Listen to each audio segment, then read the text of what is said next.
Ayan mga kamaster, nakarating na tayo sa bahay ng ating customer. So dyan tayo magre-repair dito sa Barangay Katipunan, Pilar, Surigao del Norte. So maya maya papasok na tayo doon sa loob. Dito tayo pumasok mga kamaster. Mag-repair tayo ng washing prep.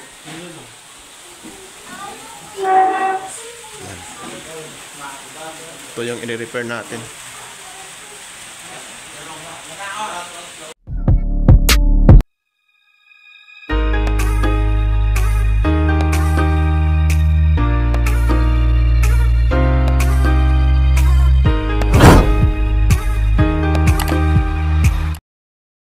Dito tayo mga kamaster sa likod.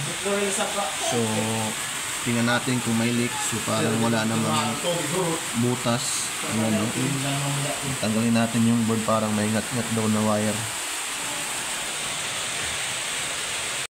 Ayan mga kamaster, dito naman tayo mag-fix sa taas. Dito tanggalin natin yung compartment room. Then dito tayo sa chiller din, i-check natin doon. Malalaman natin kung nabuksan na kasi yung mga screw hindi na balik ng maayos.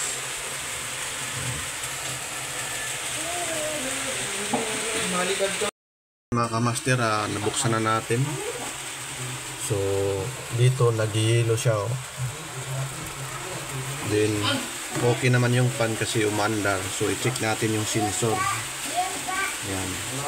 Then yung heater at kasa fuse. Yan.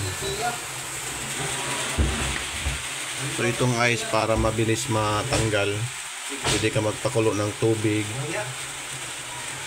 lalagyan mo or gumamit ka ng blower. So ang gamitin natin is blower. Ayan, nagpakulo tayo para mabilis natin matunaw.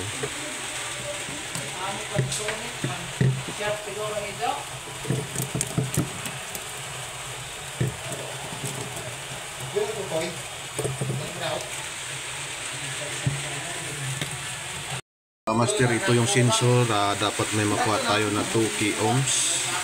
Then ito yung fuse sa baba. Then ito yung heater, dapat may makuha tayo na 100 pataas ohms. I-check natin. Master, binuksan na natin. So i-tester natin to, dapat may 2 ohms.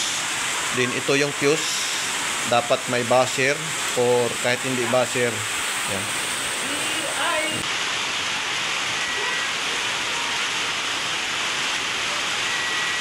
Ayan, good lang yung fuse.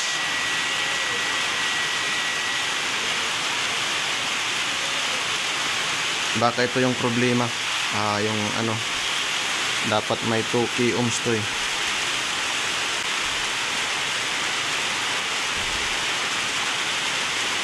Ayan, 1.9 ohms, good lang to.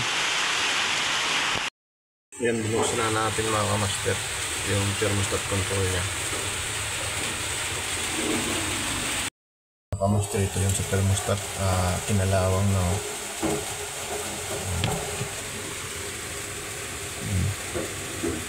Try natin ito, lagyan ng W40. Ayan mga master, binuksan na natin, step by step na tayo doon sa mga parts. So dito na kami sa compressor. So binuksan na namin. So ang ginawa namin ngayon is nag-flushing kami. So tinanggal namin yung filter dryer kasi barado na pala, kaya mahina lumamig pero walang init yung condenser. So ayan, pinainom na namin ng gasolina. Ayan, kung makikita nyo, ay hindi pala yung gasolina, nakalimutan ko ng tawag dyan. So ayan, pagkatapos na yung flushing, so para panglinis yan. Din antay natin yan na mauubos. So ang problema nito, hindi makabuo ng yelo. So ayan, nagpait na kami ng filter dryer. Din pagkatapos nyan is ibabalik na namin yung board. Din ihina na namin yung filter dryer. Din pagkatapos nito, ayan, chinek natin dito sa apartment, ganun pa rin. So ayan, so na kami dyan, nagliktis. So ayan. So sa amin nakuan, hindi naman namin nakita na may leak. Talagang nagka-problema doon sa filter dryer. So ayan mga kamaster, magkakarga na kami ng freon. Din antay natin yan mga ilang minuto. So ayan pala yung brand, Panasonic Ikanabe inverter.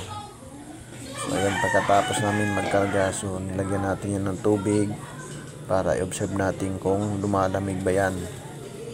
So antay natin mga ilang minuto. So ayan. Then ayan, pins out na namin para ma-fix na namin ito. Ayan. Yan yung ating kasama, galing pa yan rin yan sa Saudi. Mga 13 years yan sa Saudi nagtrabaho. So ayan, hingi na namin, tapos na kami magkarga ng freon. Din maya bago umuwi, i-observe muna namin yung ginawa namin kung so ayan na yung filter dryer, ang daming nangis rin. Kaya mga kamaster, so ayan, tinik natin, so ano na siya, nag moisture na, malamig na. Din yung sa gilid, yung condenser mainit na. Ayan, kasi dati noon hindi mainit, pero lumalamig, pero hindi makabuo ng hilo. Or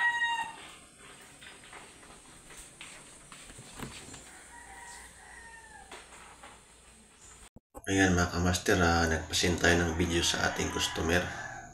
So kung makikita natin is tumigas na yung nilagay na tubig. Ayan. At yung isda, matigas na rin. Ayan, nag-update tayo doon sa customer natin na videohan. So hanggang ito na ng video. Peace out.